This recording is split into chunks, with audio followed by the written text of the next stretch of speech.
Olá, você que acompanha a Central das Eleições 2024, uma realização das rádios 105 FM, Rádio Jaraguá FM e também da Jovem Pan FM, em parceria com a WeArt e os nossos patrocinadores. Ciclo de entrevistas com os 24 candidatos e candidatas a prefeito e prefeita das regiões do Vale do Itapocu. São 20 minutos nas quais os candidatos têm para responder até 20 perguntas. E nós temos a presença, desta vez aqui para a entrevista, o candidato Mário César Felipe Filho. Ele nasceu em 3 de fevereiro de 1984, grau de instrução superior completo. Ele é natural de Jaraguá do Sul e é do Partido Novo. Nós temos também aqui hoje Ailson Ângelo está comigo e também Gustavo Luzani para fazermos as perguntas que nós iremos disparar o cronômetro a partir da primeira pergunta, a qual eu faço já para o senhor. Seja bem-vindo, obrigado pela sua presença. Mário César Felipe Filho, por que o senhor se candidatou a prefeito de Jaraguá do Sul? Olá, ouvintes da 105 FM, Jovem Pan, Rádio Jaraguá 101.3. Essa pergunta muitas pessoas me fazem, é bem interessante a minha entrada para o meio político. Eu nunca quis ser político, tá? Nunca pensei em estar aqui concorrendo a uma vaga no nosso município aqui, na Prefeitura de Jaraguá do Sul. A minha formação é na área jurídica, tá? Eu sou professor universitário, sou advogado na área criminal e um grande estudante aí do mundo jurídico de um modo geral. E para nós que somos da área jurídica, da área do direito, a gente consegue interpretar melhor as leis e verificar como que elas são implementadas na nossa sociedade. E isso, ao longo dos anos, desses 15 anos na docência de nível superior, isso me trouxe muita aflição.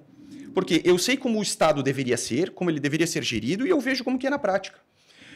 E chegou um ponto da minha vida que eu percebi que os debates em sala de aula, né, as reclamações, elas não estavam alcançando, elas não estavam gerando uma efetiva transformação social.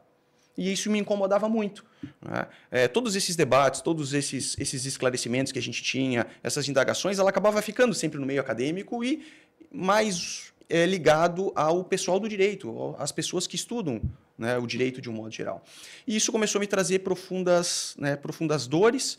A política, de um modo geral, no Brasil, ela é tida como suja, né, corrupta, e inclusive passamos, não faz muito tempo, por um maior escândalo de corrupção do mundo, né, que pegou ali a questão da Lava Jato, né, com o Dallagnol, né, com o juiz Sérgio Moro e toda aquela limpa que eles fizeram. E a gente vê um movimento reverso que veio lá de cima e foi modificando o cenário, e pessoas que, num determinado momento, eram consideradas culpadas na prática de alguns crimes, estavam sendo processadas, depois agora mudaram de destaque e parece que toda essa roubalheira deixou de existir.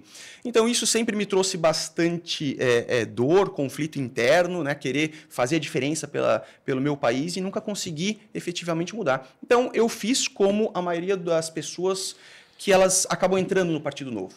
A gente resolveu sair da omissão e partir para a ação. Vamos fazer. As pessoas de bem, elas precisam ocupar cargos na administração pública de um modo geral, seja no poder legislativo, no poder executivo. A gente tem que começar a tomar. Uma grande maioria das pessoas quer seguir suas vidas. Eu, por exemplo, eu gosto de empreender. Criei um clube de tiro aqui em Jaraguá, eu gosto de lecionar, fiz uma escola de tiro, agora abri uma academia de jiu-jitsu. Eu quero empreender. Então, eu sempre dediquei parte da minha vida, né, ao empreendedorismo, a criar, mas ao meu núcleo familiar. Só que chegou num ponto...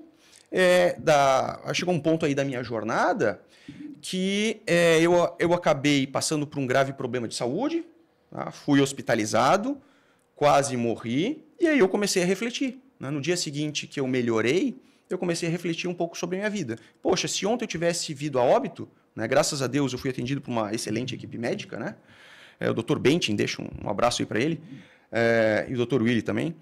Se eles não tivessem descoberto a tempo, eu não estaria aqui conversando com vocês hoje. E aí, a partir daquele momento, eu comecei a refletir um pouco sobre a minha vida e sobre o meu papel na sociedade. O que eu estou fazendo para contribuir? Como professor, eu consigo atingir algumas pessoas, mas não todas. né? Eu não estou conseguindo mudar a realidade social. Inclusive, numa noite, eu pensei, poxa, se eu tivesse morrido hoje, amanhã eu ia ser uma imagem na parede da minha empresa, lá do meu clube. Né? Tem uma foto lá da inauguração, e aí? Meus parentes iam sentir um pouco mais de dor. Na semana seguinte ia ter um professor me substituindo, meus processos, o pessoal do escritório ia continuar, e a vida que segue. E o que realmente eu fiz, né, para mudar esse contexto? E a partir dali, coincidentemente, eu recebi uma ligação de um aluno meu, atual vereador, Rodrigo Livramento, vereador do Novo aqui em Jaraguá do Sul, e ele falou, poxa, professor, vamos participar desse pleito eleitoral? Eu falei, vamos. Só que eu tenho que te falar uma coisa, eu estou no hospital. O quê? Tá tudo bem? Não, tá tudo bem, tal, eu estou melhorando, mas vamos. Ele já havia me convidado várias vezes, né, para participar, mas eu não quero. Sabe aquela história de você não querer, né, se sujar, se meter na política, de um modo geral? Minha família nunca me apoiou inicialmente nessa empreitada, mas depois que eles viram toda a minha motivação, tudo que eu passei, agora eu consegui um apoio amplo ali dos meus familiares. Eles falaram, não, tá certo, a gente tem que fazer diferença, a gente precisa de pessoas novas, capacitadas, técnicas, que realmente consigam entregar resultados e transformar a vida das pessoas. Esse é o meu real objetivo, por isso que eu falo aqui, olhando no olho de cada um de vocês. Tá? Eu não preciso trazer discursos prontos, é realmente o que eu sinto, o que eu penso e o que eu quero fazer. Eu quero ser um prefeito diferente dos demais. Eu quero ser um prefeito que não fique preso no gabinete, dentro do ar-condicionado. Eu quero ser um prefeito de rua. Tá? E eu tenho uma coisa dentro de mim, eu sou professor, eu adoro o que eu faço, eu sou realizado. Né? Eu estou 15 anos dando aula na Católica e quero me aposentar como professor. Assim que eu entrar na prefeitura, eu vou continuar dando aula, não com a carga horária que eu tenho hoje, que é 40 horas, né? Inclusive, deixar um abraço aí para os meus alunos, aí, porque todo dia eu estou dando aula, daqui a pouco eu estou indo para lá também. Eles já vão estar me aguardando. Então eu quero fazer isso, eu vou continuar dando aula para quê? Para olhar no olho das pessoas que está na rua, na sala de aula, para saber realmente as demandas. E o meu maior exemplo que eu tenho hoje é o prefeito Adriano Silva, de Joinville, que ele entrou pelo Partido Novo e ele fez a diferença. Imaginem que orgulho para o nosso estado de Santa Catarina ter um dos melhores prefeitos do Brasil. Foi feita uma pesquisa, ele atingiu 93% de aprovação. Vocês sabem o que é isso? É quase impossível atingir unanimidade, o cara está com 93% de aprovação, 69,7%, 70% de intenção de votos. Tá? O prefeito Adriano Silva ele vai entrar no primeiro turno em Joinville. Por quê? Porque ele entregou serviço, ele aplicou o jeito novo de ser. Ele não era político, é um pouquinho mais velho do que eu, né? Entrou a primeira vez e mostrou como se faz. Fez a diferença. E se Joinville dá certo, por que Jaraguá não dá? É isso exatamente que eu quero fazer. Candidato, deixa eu lhe interromper aqui, que o senhor já tem o dom da oratória, até claro, por ser professor e jurista também.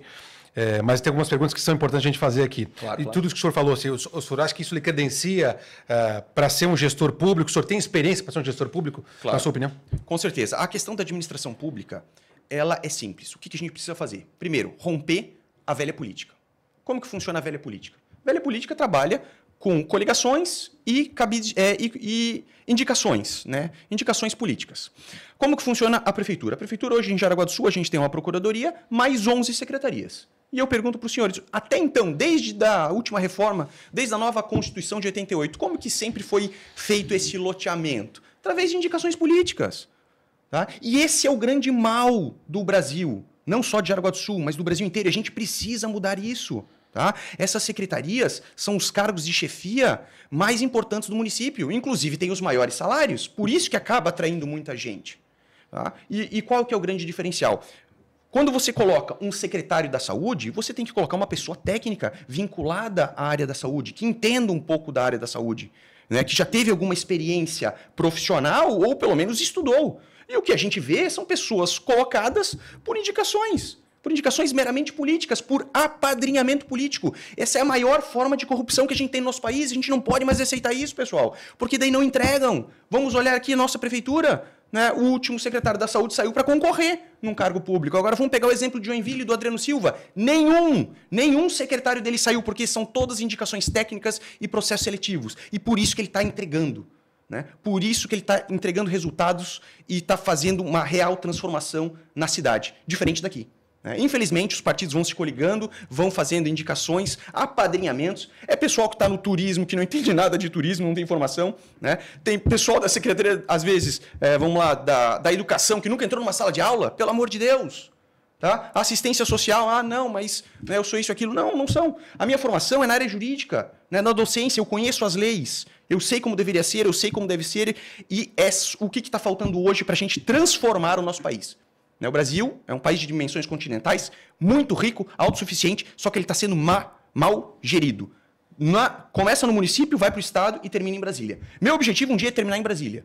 Só que, para eu conseguir resolver, para eu conseguir transformar Brasília, eu preciso primeiro arrumar minha casa, arrumar minha comunidade, deixar um espaço melhor aqui, mostrar que realmente a gente consegue fazer diferença, tá? A gente consegue transformar as vidas das pessoas, colocar Jaraguá do Sul novamente no papel de destaque no cenário nacional, como sempre esteve, né? Em questão de educação, de segurança, manter ela, porque o que está acontecendo agora é o seguinte, a cidade está crescendo muito rápido. A gente tem muita propaganda dizendo que Jaraguá do Sul é a mais segura do Brasil, que Jaraguá do Sul tem ótimos índices de educação, uma boa saúde, tá? Isso está atraindo muita gente. A gente tem uma média, né? Não sei se os ouvintes conhecem, mas a gente tem uma média de 200 famílias por mês vindo para Jaraguá do Sul. E aonde que elas estão sendo locadas? Tá? Nossos bairros mais afastados, as periferias estão crescendo. Se a gente não criar projetos, né, para o futuro, daqui a pouco isso vai ficar um caos. E se o Estado, né, não conseguir atingir essas pessoas, e se a gente permitir a criação de bolsões de pobreza na nossa região, o Estado paralelo vai tomar conta e aí não vai mais ter solução. Um exemplo do Rio de Janeiro, pega várias cidades ali, né? Pega a capital em si. A solução é extremamente complexa, tem muitas variáveis. Jaraguá não. Jaraguá ainda tem potencial. Tá? Então a gente precisa trabalhar bastante nisso. O que o senhor considera mais importante para o município de Jaraguá do Sul? Muito bem. Eu sempre digo que o meu plano de governo é pautado em 3 grandes eixos. Tá? Saúde, educação e segurança. Esses são os eixos básicos que a população precisa para se desenvolver. Tá? Nós do Partido Novo não somos um partido assistencialistas, mas a gente, vou tentar trocar em miúdos, né? A gente tem que ensinar a pessoa a pescar do que ficar dando peixe toda hora. Então, a gente quer que as pessoas cresçam, se desenvolvam, empreendam. Tá? Porque o poder público não produz riqueza. O poder público não produz riqueza. O que produz riqueza são vocês, os empreendedores, o pequeno comerciante, os empresários. Tá? E é isso que a gente precisa. A gente tem que estimular esse empreendedorismo local para que eles produzam riqueza e deixar o livre mercado. Tá? Então, o Partido Novo ele foca no combate à corrupção, né? Grande defensor das liberdades. Inclusive, o deputado federal Marcel Van Hatten esteve aqui em Jaraguá do Sul. Né? Ele é um dos nossos grandes expoentes no combate à corrupção, pedindo, inclusive, impeachment do ministro do STF, Alexandre de Moraes, por os abusos de autoridade que ele vem praticando ao longo dos anos, e está levantando bastante essa pauta. Então, a gente tem que fazer esse tipo de transformação. E dentro desses três grandes eixos, o primeiro é a saúde. Eu tenho uma frase que eu trago comigo que diz o seguinte: quem tem dor tem pressa. O cara que tem dor, né, que está precisando de um exame, está precisando fazer um tratamento de saúde, um tratamento para câncer, ele não tem como esperar. Às vezes ele não tem tempo de vida. A gente precisa resolver essa situação. E a saúde é responsabilidade do Estado. Tá? A gente tem que prover essa pessoa, a gente tem que dar possibilidade de ela sair, se restabelecer, continuar trabalhando, levando sua vida. O Estado não pode ficar interferindo demais na vida das pessoas, mas ele tem que dar esse suporte. Né? Então, a saúde é muito cara, a gente precisa melhorar. E Jaraguá do Sul, a saúde, embora seja muito boa de um modo geral, a gente tem alguns aspectos que precisamos melhorar. Então, entrando diretamente nesse tópico, né? A gente tem muito atendimento primário e terciário. Atendimento primário realizado pelas UBS, Unidades Básicas de Saúde, que é os famosos postinhos de saúde, né? Mais de 30 na nossa cidade. E a gente tem os 2 hospitais, Jaraguá e São José, que inclusive são referências no atendimento terciário. Agora, o que está faltando em Jaraguá do Sul? Aquilo que está todo mundo falando. Unidade de pronto atendimento, que faz o atendimento secundário. UPA, quem faz esses serviços hoje? Se alguém daqui se machucar e precisar ser levado a um pronto atendimento, se não tiver um plano de saúde para ser levado na Unimed, que inclusive tem um horário restrito, vai ser encaminhado ao São José, que é o mais próximo. Mas qual que é o problema? Ele está concentrando tudo no mesmo hospital e isso não dá suporte. Esse hospital agora está atendendo a região de Barra Velha, né? E isso está gerando o quê? Filas de esperas intermináveis. Eu mesmo fiquei mais de 7 horas aguardando atendimento. E aí depois eu precisava ser internado e não tinha vaga. Por quê? Porque estavam sobrecarregando nossos médicos, estavam sobrecarregando nosso hospital. Se a gente pelo menos tivesse uma UPA, unidade de pronto atendimento, já dividiria pela metade. Conversando com o candidato de Corupá, a prefeitura de Corupá, ele falou o seguinte, eles têm um pronto atendimento que é exclusivo do município. O nosso objetivo é a unidade de pronto atendimento que pega recursos federais e estaduais. Né? E não deixar só nas costas do município também. Há 30% da população que é atendida ali em Corupá é de Jaraguá do Sul, de Nereu, da região. Por quê? Porque é mais fácil ele ser atendido lá do que vir aqui para o centro. Tá? Então, a gente precisa urgentemente, na verdade, de 2 unidades de pronto atendimento. Né? Mas uma é emergencial. Agora parece que saiu um projeto, né? Projeto que já estava engavetado desde 2014. Tá? Inclusive, a gente já tem algumas áreas destinadas pela prefeitura para a implementação, e eu fui até uma delas, estava sendo invadida por como que é, ciganos, né? O pessoal invadiu, está usando a terra lá da prefeitura, ninguém faz nada. Sabe? Então, isso não pode acontecer. As pessoas estão doentes, a gente tem que facilitar o acesso, a gente tem que melhorar a comunicação entre as UBSs, tá? A gente tem que contratar mais profissionais da saúde. Não tem como fugir disso. A gente precisa de especialistas, a gente tem que estender os horários, tá? A gente tem que estender os horários de funcionamento das UBSs. Eu conversei com várias famílias. Uma mãe, ela foi levar a filha para vacinar ao meio-dia. Olha só, ela trabalha numa empresa, ela pegou o horário de almoço, falou com a chefia dela, ó, durante o horário do almoço, vou pegar minha filha em casa, vou pegar o Uber para levar ela no postinho para depois voltar e não criar problema. Porque o povo jaraguaense é trabalhador. Né? São pessoas honestas, trabalhadoras, corretas, então ela foi fazer isso para não prejudicar o trabalho. Ela chegou lá na UBS, não tinha ninguém para vacinar no horário de meio-dia. Ah, não, meio-dia a gente não vacina. Como assim? Né? Tem um monte de campanha para estímulo da vacinação e não vacinam. Isso está errado, pessoal. A gente tem que estender os horários, né, para 5, 6 horas da manhã até as 10 horas da noite, antes de você ir para o trabalho, depois de você ir para o trabalho. Tá? Isso são questões simples de serem resolvidas. A gente não está falando de obras faraônicas, a gente não vai ter que revolucionar toda a infraestrutura da cidade. É só resolver pequenos detalhezinhos. Né? Isso é muito fácil de fazer, é muito fácil de ser feito. Só que falta o quê? Competência, planejamento e boa vontade. Mário Felipe, nós estamos entrando já para quase 15 minutos e 45 de entrevista. Antes de passarmos para a próxima área, gostaria que o senhor explicasse ou apresentasse o seu candidato a vice ou a sua candidata a vice-prefeito. Uhum. Minha candidata a vice é uma mulher, fiz questão de ser uma mulher, Margaret Evold. Ela tem um pouco mais de experiência que eu, de vivência, né, de vida. Ela é funcionária da Caixa Econômica Federal, ela atende várias pessoas, é uma excelente mulher, é fonte de orgulho, de inspiração, e com certeza ela vai contribuir muito, né, juntamente comigo nessa gestão do município, dando esse lado mais essa visão mais da mulher, essa visão mais feminista, me assessorando principalmente em questões sociais. Né? Isso aí, essa foi uma grande união que a gente teve na formação aí de toda a nossa chapa. Candidato, nós vamos para 17 minutos, temos 20. O senhor já falou de saúde, está na nossa pauta aqui perguntar o que o seu plano de saúde contempla em relação à questão da educação. Com relação à educação? A educação, eu sou professor universitário e eu tenho um carinho especial pela educação. Eu tenho uma máxima que eu trago que é o seguinte: a educação é vetor de transformação social. A gente só vai crescer como país a partir do momento que a gente der uma visão especial para a educação para os nossos alunos. A gente tem que entregar a educação de qualidade, porque é através da educação que você vai abrir a mente das pessoas, vai gerar consciência política. Um grande mal do Brasil hoje é que a grande maioria da população, né, é semi-analfabeto, analfabeta funcional, e não se importa com política. Né? São verdadeiras massas de manobra. Eu quero que isso acabe. Eu desejo que que o Brasil se una como um todo. A gente tem que gerar mais patriotismo. A gente tem que ensinar questões de ética para as nossas crianças, né? Ensinar a empreender, a gerar toda essa consciência. E com relação à educação aqui, agora especificamente do município, a gente tem vários pontos que precisam ser corrigidos. Primeiro, a deficiência de creches. A gente tem mais de 600 vagas, que é responsabilidade do município, né? Em educação infantil e ensino fundamental. É responsabilidade, está na nossa Constituição Federal, primordialmente, né, majoritariamente do município. Então, a gente tem que suprir essas vagas. Existem várias formas, criando creches, só que isso demora muito. E há a possibilidade de você comprar vagas, através de uma parceria público-privada, em creches particulares. Tá? E hoje o custo do aluno é muito alto. E aí, às vezes, você vai criar uma creche e criar toda a infraestrutura, é mais barato para o município comprar a vaga para aquela criança do que criar toda uma estrutura para deixar um número X né, limitado. Então a gente precisa aumentar o número de creches. Por quê? Porque, como eu falei, a população jaraguaense é trabalhadora. Né, e muita gente quer trabalhar. E o pai e a mãe estão trabalhando, vai fazer o que com a criança? Muitos não têm parentes aqui na cidade.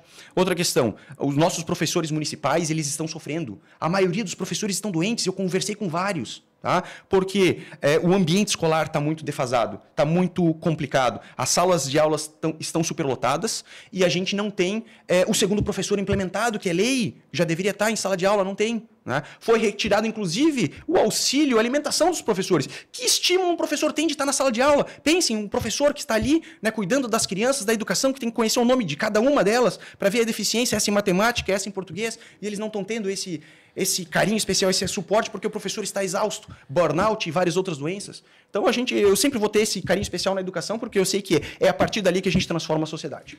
Candidato, o senhor tem 40 segundos para suas considerações. Então, eu só gostaria de dizer, né, que eu venho aqui pelo Partido Novo, convido a todos a estudar um pouco do nosso partido. O nosso partido realmente, ele entrega. Tá?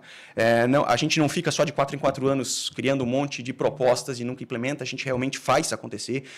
O nosso partido é o único partido que não tem nenhum escândalo de corrupção, e na nossa região vários prefeitos, inclusive, foram presos, né? Estão sendo processados, a gente não tem nenhum histórico de corrupção. Nosso objetivo aqui é realmente transformar a cidade, transformar o município, auxiliar as pessoas. Por quê? Porque o novo faz, o novo mostra, o novo respeita o Brasil, o novo respeita Jaraguá do Sul. Vote 30 no dia 6 de outubro.